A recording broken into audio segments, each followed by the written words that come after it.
backside air. Another big backside air, grabbing the tail. 50-50 grind on the coping. It's that metal piece of bar up there.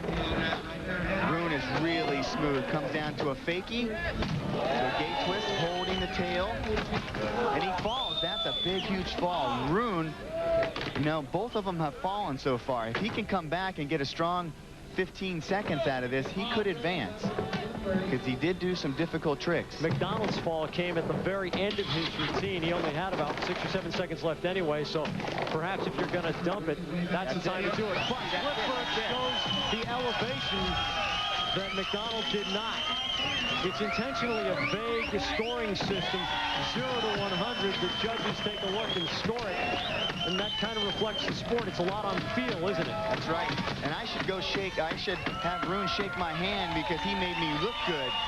He came back and he pulled off the big trick there. Rune Glifberg out of Denmark, skating in San Diego at the YMCA in Encinitas. That's a good comeback for Rune. Rune Glifberg from Denmark can really go up into the air.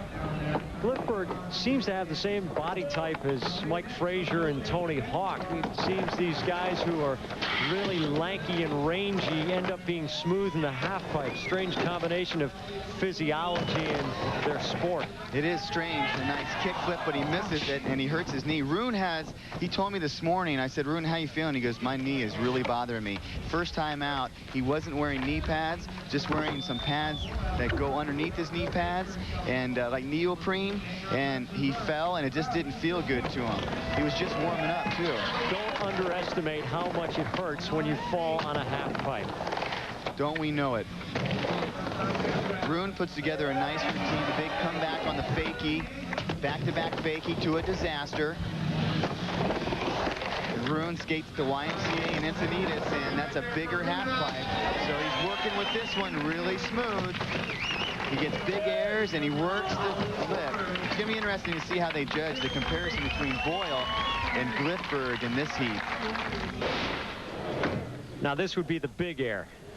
As you look down from a couple thousand feet above Fort Adams in Newport, Rhode Island. We are at the final day of the Extreme Games, and this will be the final time around the half pipe for one of these two skaters. Rune Glifberg against Neil Hendricks in the elimination bracket semifinals. This is a double elimination tournament. The loser of this goes home. The winner goes on to face Tony Hawk. Hawk, of course, could afford to lose in the first championship match and still come back and win because he does have one loss in hand, so to speak. The crowd here at the Extreme Games and the people at home watching have definitely picked this to win this contest. That board nearly got away. He brought it down, but couldn't stand it up at the bottom. That might be skating on a smaller ramp than he's used to. This is a very big ramp. But the one that he's used to has about another 1.5 feet of vert on it, so he didn't have enough to come down on the transition. Gives you a little bit more time to save it after a near disaster. That's right. At 540, he pulls it into a rock and roll fakie, to a disaster. Pardon me, to another rock and roll, and he comes down, but he crashes twice. Rune Glifberg with a lot of risk factor, though, and he did pull some of them off. He certainly got the attention of the crowd here at the Extreme Games. Rune Glifberg going up off the coping, the kick flip burial, and look at him grab that board, bring it down. He scores 91 points even. Pretty high bar for Neil Hendricks to have to clear.